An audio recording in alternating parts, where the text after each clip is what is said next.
Hello, नमस्कार. मी सोनाली. आणि काय म्हणताय मग, कसं चाललं आहे आता? आज आहे फ्रायडे, तर सगळ्यांचे प्लॅन झाले असतील की विकेंड्सला काय करायचं.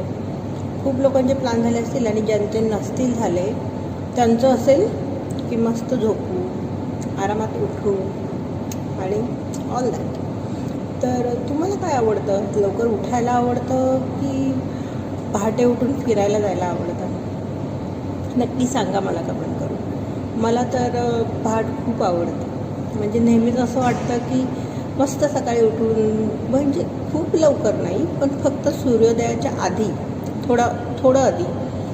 तर तिथे गेल्यावर ना इतकं सुंदर, खरंच पहाट आणि म्हणतात सूर्योदय ही भगवंताची इतकी सुंदर कलाकृती आहे की आपण शब्दात व्यक्तच करू शकत नाही. त्या